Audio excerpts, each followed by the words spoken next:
Hello and welcome to our little series of Salesforce to Mulesoft to MySQL.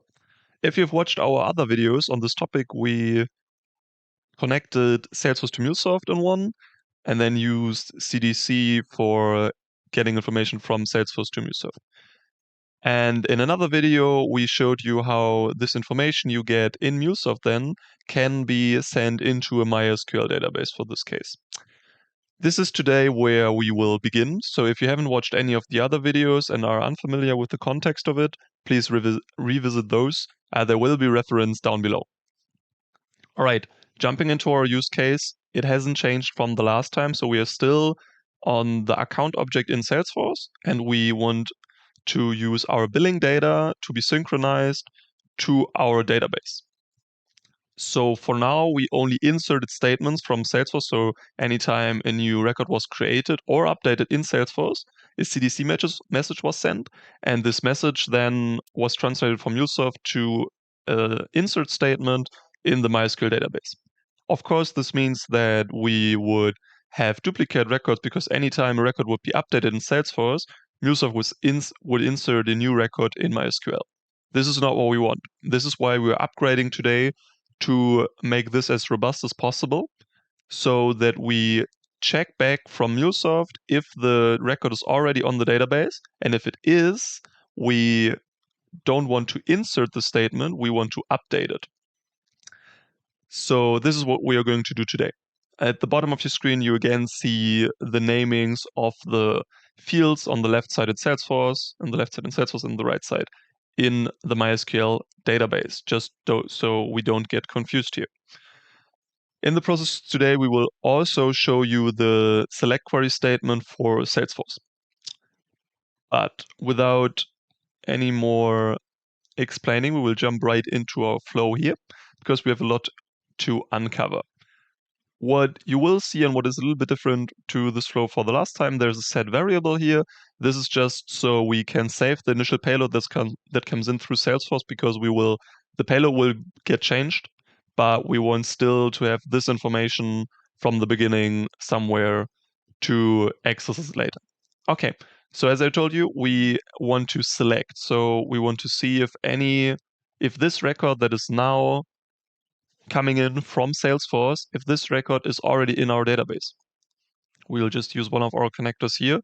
If you don't know how we configure those connectors, please rewatch our first video.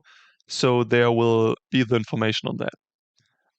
For this SQL query, we will want to select all the fields we have on a given table. So the table is account_billing. So this is where our billing information lives. And there's also a SFDC ID, so our Salesforce ID in this table. So this is what we are looking for. Of course, we need some input parameters. For the input, we will now use our payload that came in from Salesforce. In this payload, there is the change event header, and in this header, there are all the records. In this case, there will be only one record because only one record was changed. So we will access this record this way. Okay, so this is how we select. Once we selected our entry or not selected it, this is the question now, we have to make a choice here. And do you know it? There is a choice mule palette here. It's like a when or an if statement you would use in programming languages here. So what we want to do is jump into here. You can use expressions. So we now have a new payload. So this payload comes from this select statement here. If this payload is empty, so if there's no record already in the database, then we want to create a new one. So this is what we are telling our expression here. So is empty, and then of course our payload.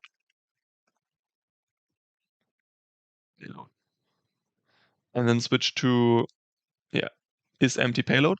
Then we want to insert something. And we also want to lock that, of course. Okay, then what the problem now is that through CDC, we only get the changed fields from Salesforce. And let's imagine a case where our Mulesoft system was down for a day or so, or it was still in development. And now in Salesforce, there are accounts that are not in our database. Once we update one of those records in Salesforce, of course, a CDC message will get sent to our system in the beginning. Then it will run to an our select statement. It will not find any information on this record on the database. So it will go into the insert statement. But the problem here being is that the insert statement only uses the information it got in the beginning. And if in the beginning only the changed fields are in there, and let's say we only change the postal code, then only the postal code will be in here. So what I would like to show you today is the query from Salesforce. So that means that we query the information again. So we just get the whole record and then use the information on the record to insert. How does this look? So what we are going to do here is, of course, we have to select it first. So we use the fields all from the account, and where the ID is our Salesforce ID, of course. We put in some parameters here. So the key is the key you see here as well. So this is the key. And then we, of course, need our value. Our value will now be our variable. I can show you this in a little bit. So what does this mean? We stored some information in our initial Salesforce payload in the beginning. And how do you access those variables? You say vars dot and then the payload or the variable you saved it, and then you can access this. Yeah, so this is how this is done. And this is how we can now select the query parameter. All right, we have to perform a transformation of this. So the information Salesforce will get transformed to, so the payload, the JSON we use here. So nothing new here. And then we have the logger in the end. So there's nothing new. The insert statement can stay as it is because the payload is coming in from this transform message. It will be the same as for our last insert. It will just use all the fields here.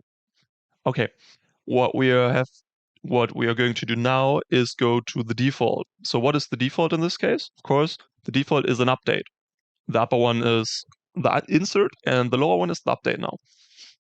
So what we want to do, we want to update something. So we drag and drop an update in here. The thing here is when we update something, we have to set all the fields we want to update. So I will show you what I mean by that. We have to also use a transform here. And this transform message is a little bit more difficult. So I will just put it in and then explain to you what I would like to do here. So this transform message will do the following. Because when we have the CDC message coming in, we only get a certain things in the data, right? So maybe only the billing address, maybe only the postal code, whatever it is. So when we update it or use the update statement later, it will update only the fields that it gets from the CDC. And not only update, but in the record in the database in the end, it will, let's assume we changed the company name and nothing else. Then when we only update the company name and the rest of those are blank, it will set billing, street, city, postcode, and country to blank and only update the company name. But this is not what we want, of course. We want to use the information that is already in the database and then transform or put together with the information that comes in from the CDC. So this is what we're going to do in this JSON map here. So we get our payload.